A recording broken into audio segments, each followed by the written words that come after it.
dienas. Kas jūs esat un kāds jums vēstījums? Mēs esam no Cionas brālības, ja? Mēs cīnāmies pret establishmentu un pret pasaules ordeni. Un tā kā mēs lietojam šādās cepurīgas, tas ir, lai nevarētu izēst smadzenes, tā kā, ja? Jo tā ir tāda liela sazvērestība, jo cilvēki zombē un kosmiskajām enerģijām mēģina tikt pie smadzenēm. Un tad ir vēl tas joks, ja? Neviens jau nav nekad, ir tikai tie mīti, ja, par to, ka vajag cilvēkam ēst.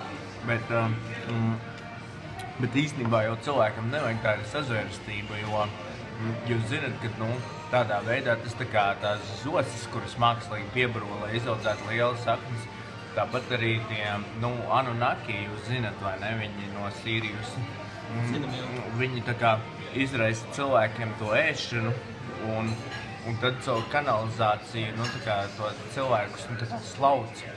Un tas mēs esam pret un pret to vajag cīnīties un tad vajag taisīt tādas, vienkāršākais veids ir folija, cepurītes, protams, labāk būtu titāna vai tam līdzīgi, kas labāk var arī svina cepurīti. Paldies!